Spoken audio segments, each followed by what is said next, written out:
धर्म हर शख्स को अपने अपने ढंग से जीने का अधिकार देता है, तो हमारे भारत देश का संविधान भी यही कहता है। इसके बावजूद प्रतियोगी परीक्षा में नकल व पेपर आउट की घटनाओं के बाद गहलोत सरकार की सख्ती की आड़ में प्रशासन व पुलिस के जवानों ने हिंदू संस्कृति की सारी हदें लांघ दी। जी हाँ, मैं बात कर रहा हूँ रीट परीक्षा की, जिसमें पुलिस के जवानों ने जबरन ब्राह्मण समुदाय से जुड़े छात्रों की न सिर्फ चोटी खुलवा दी बल्कि यज्ञोपवीत यानी शिखा सूत्र ही काट दिया। यह संस्कार परिवार में एक शादी से भी ज़्यादा मंत्र व जाप से पूर्ण होता है। अगर गलती से भी यज्ञोपवीत उतर जाए तो दोबारा यज्ञोपवीत संस्कार करवाना अनिवार्य है। सुना है कि पहले मुगल शासकों ने चोटियां और जनेऊ काटकर ब्राह्मणों को अपमानित व परेशान किया था।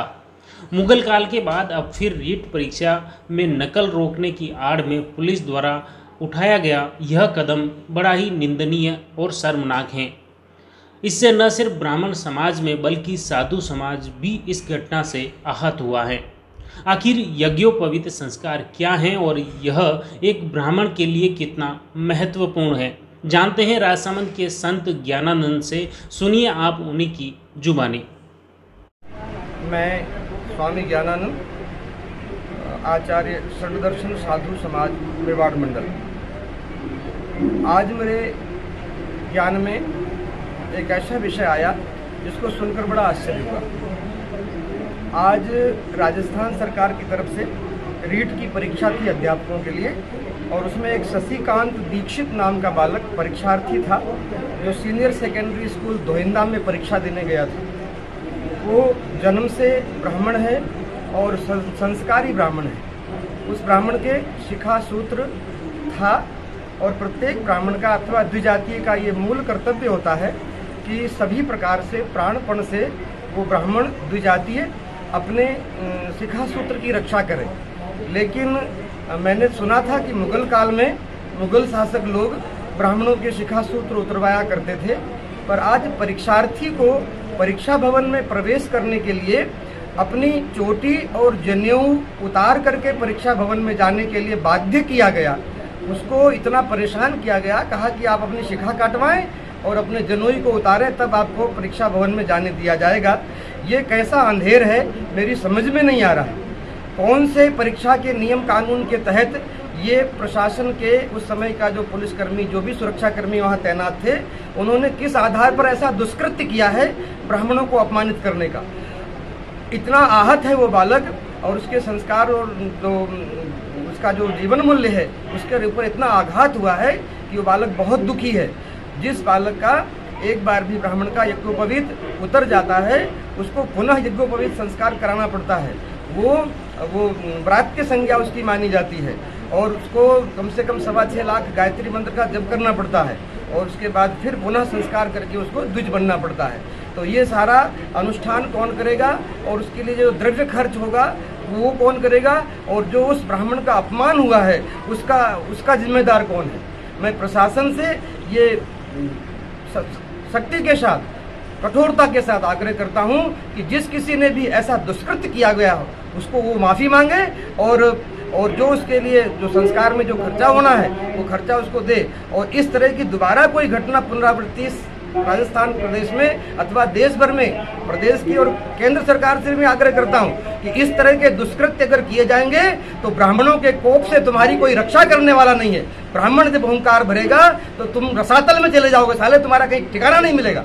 इस तरह से ब्राह्मणों को अपमानित करने का तुमको कोई अधिकार नहीं है। कैसे तुमने उसके शिखा सूत्र को उतारने के लिए बाध्य किया, और ये कौन सी सरकार है, मेरी समझ में नहीं आ रहा। रीट परीक्षा में नकल रोकने के लिए सुरक्षा की आड़ में पुलिस द्वारा कई महिलाओं के मंगलसूत्र भी उतरवा दिए, जिसका भी महिला वर्ग ने कड़ा विरोध किया। यह विरोध तब चरम पर पहुंच गया जब ब्राह्मणों की शिखा यानी चोटी और यज्ञोपवीत ही खुलवा दी, और चोटी नहीं खोलने पर बाल काटने तक की धमकी दे दी। इसका विप्र फाउंडेशन ने कड़ा विरोध करते हुए कड़ी प्रतिक्रिया देते हुए कहा कि मुगल काल में ब्राह्मणों के शिखा सूत्र काट कर अपमानित किया था, ठीक वैसे ही गहलोत सरकार द्वारा अब ब्राह्मणों के साथ किया जा रहा है, जिसे अब ब्राह्मण समुदाय बर्दाश्त नहीं करेगा। देखिए के शर्मा विप्र फाउंडेशन के प्रदेशाध्यक्ष क्या कुछ बोले। जिला प्रशासन और राजस्थान के मुख्यमंत्री को निवेदन करना चाहता हूं कि नीट की परीक्षा के अंदर जिस प्रकार ब्राह्मण समाज के बच्चों को प्रताड़ित किया जा रहा है, उसकी शिक्षा की तलाशी ली जा रही है और जनोई है उसको भी वो कैंची से काटने की कार्रवाई करने का आमादा है। कल का एक हमारा बीएन कॉलेज स्कूल का केस है, बांसवाड़ा का एक बच्चा था, उसकी शिक्षा की तलाशी ली गई, शिक्षा के अंदर ऐसा कुछ नहीं रहता है, उसके बाद भी सारी घाटें शिक्षा की खोली गई और उसके बाद उसकी जनोई थी, उस जनोई को वो काटने लगे। तो बच्चे ने कहा ये मेरी धार्मिक भावना है, हमारे समाज के साथ साथ हमारे मन से भी ये इसका जुड़ाव है, आप ये जनोई को आप नहीं उतराएं, इसके अंदर किसी प्रकार की कोई चीज छिपी हुई नहीं है, खाली सूत का धागा है। लेकिन वो व्यक्ति नहीं माना, उसको कैंची से काटने के बाद आमादा हुआ। बच्चे ने जब इतना उसने परेशान किया, उसके बाद भी उसको काटने नहीं दिया और उसने उसकी जनोई को अपने शरीर से उतार करके अलग कर दिया और इसी तरह फिर उसको वो परीक्षा के अंदर जाने दिया गया। उसी प्रकार आज राजसमंद के अंदर भी इसी तरह की घटनाएं हुई है।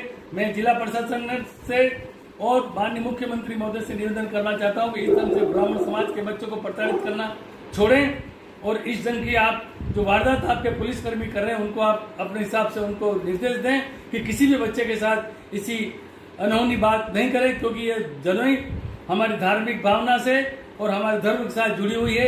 कृपया मेहरबानी करके इसके अंदर आगे से अगर इसी प्रकार की कोई कार्रवाई हुई तो हमको इसके लिए कठोर कदम उठाने पड़ेंगे। जय जय परशुराम। अब हम आपको रूबरू करा रहे हैं शशिकांत दीक्षित से, जिसकी राजसमंद के धोइंदा केंद्र पर रीट परीक्षा में जनेऊ उतरवाई थी। जी, मैं धोइंदा सेंटर पर एग्जाम दे रहा था तो पुलिस वाले चेक करने के लिए आए।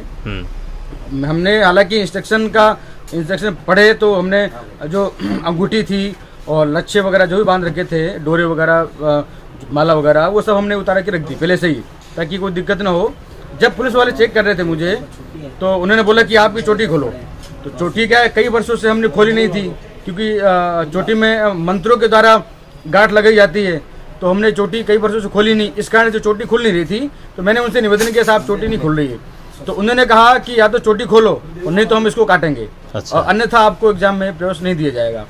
मैंने काफ़ी रिक्वेस्ट की कि सर ये चोटी कई वर्षों से बंधी हुई है और नहीं खुल रही है, इसमें काफ़ी समय लग जाएगा और ये तो हमारा अस्तित्व का सवाल है, ब्राह्मणों का अभिमान है, ये जनेऊ है, शिक्का है।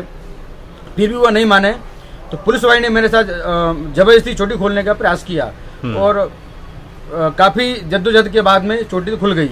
उसके बाद में जैसे ही प्रवेश करने लगा तो एक पुलिस वाला आया, तो उन्होंने ऐसे देखा तो मेरे गले में जनेऊ था। उन्होंने कहा ये जनेऊ भी आपको उतारना पड़ेगा। मैंने कहा साहब जनेऊ तो नहीं उतारूंगा, क्योंकि ये ब्राह्मणों के लिए बड़ा आवश्यक है, क्योंकि 16 संस्कारों में से ब्राह्मणों का सबसे बड़ा संस्कार जनेऊ संस्कार माना जाता है। कहा जाता है कि विवाह और जनेऊ संस्कार दोनों समान होते हैं, उतना ही खर्चा जितना विवाह में आता है उतनी खर्चा जनेऊ संस्कार में आता है। और शास्त्रों में ऐसा नियम है कि यदि आपका जनेऊ उतर गया तो आपको पुनः दोबारा जनेऊ संस्कार कराना पड़ेगा। तो मुझे बड़ी ग्लानि हुई। पास वाले मेरे एक बार तो मेरा मन किया कि मुझे एग्जाम ही नहीं देना है। उसके बाद में कई गुरुजनों ने मुझे समझाया कि नहीं आप ऐसा मत करो और आप एग्जाम दो, उसके बाद में इसकी शिकायत की जाएगी। एग्जाम देने में बिल्कुल भी मेरा मन नहीं लगा, मुझे अपने आप से ग्लानि होने लगी। मैं फूट फूट कर रोने लगा कि आज इतनी भयंकर दुर्दशा है हमारे इस भारत देश में। वर्तमान माननीय राष्ट्रपति महोदया हैं, उन्होंने पदभार ग्रहण किया तो उन्होंने भी वैदिक ब्राह्मणों से आशीर्वचन लिया मंत्रों के द्वारा, उसके बाद उन्होंने पदभार संभाला। तो जहाँ हमारे प्रधानमंत्री जी, राष्ट्रपति जी वैदिक संस्कृति के उत्थान के लिए इतना प्रयास कर रहे हैं, तो आज प्रशासन के द्वारा और ब्राह्मणों का जितना अपमान किया जा रहा है उससे बड़ा ही दुख का अनुभव हो रहा है। और समझ में नहीं आ रहा है कि आज हम हिंदुस्तान में जी रहे हैं और या किसी पाश्चात्य संस्कृति की ओर जी रहे हैं। जनेऊ संस्कार किसी भी ब्राह्मण के लिए अनिवार्य अंग होता है। 16 संस्कारों में से एक संस्कार जनेऊ संस्कार भी है। मुझे ये प्रतीत होता है कि इस समय जो रीट एग्जाम हो रहे हैं उनके अधिकारियों को शायद यह आभास नहीं है कि जनेऊ कितना महत्वपूर्ण अंग होता है किसी ब्राह्मण के लिए। इस परीक्षा में मुझसे भी जनेऊ उतरवाई गई। मेरा सेंटर जो था वो राजनगर था। 23 तारीख को मेरा एग्जाम था सेकेंड पारी में। मैं 1:30 बजे के लगभग राजनगर पहुंचा और मेरी चेकिंग हुई। चेकिंग करने के बावजूद सारे दस्तावेज जब उन्होंने चेक कर लिए और सही पाए गए तो मुझसे कहा गया कि आपको अपनी जनेऊ उतारनी पड़ेगी। मैंने अधिकारियों से कहा कि जनेऊ ब्राह्मण का अनिवार्य अंग होता है, तो उन्होंने कहा एग्जाम देना है तो दीजिए, अन्यथा बाहर निकलिए यहाँ से। इस उसको सुनकर के मुझे बड़ा दुख हुआ कि हम किस युग में जी रहे हैं, जहां हमसे हमारे धर्म को, धर्म के अंगों को, धर्म के प्रतीकों को हमसे अलग किया जा रहा है। संभवतः सभी लोग जानते होंगे कि जनेऊ धारण करने के बाद व्यक्ति जब जनेऊ धारण करता है तो जब तक जनेऊ रहती है तब तक व्यक्ति पानी पी सकता है। जनेऊ अगर उसके शरीर से अलग हो जाती है या जनेऊ को किसी वजह से अगर अलग किया जाता है तो वो तब तक जब पानी नहीं पीता है या अन्न ग्रहण नहीं करता जब तक कि वो पुनः जनेऊ धारण नहीं कर लेगा। तो मुझे लगता है कि ये मेरे लिए दुखद अनुभवों में से एक है और आने वाले समय में ऐसा नहीं हो, कृपया करके इस ओर मुख्यमंत्री का मैं ध्यान आकर्षित कराना चाहूँगा। धन्यवाद। जैसा आपने देखा पीड़ित छात्रों की जुबानी किस तरह रीट परीक्षा में हिंदू धर्म और संस्कृति का मखौल उड़ाया गया। ब्राह्मण की चोटी खुलवाना और जनेऊ उतरवाना कहाँ तक उचित है? क्या किसी भी पुलिसकर्मी, प्रशासनिक अधिकारी या कार्मिक को इसकी महत्वता का पता नहीं था?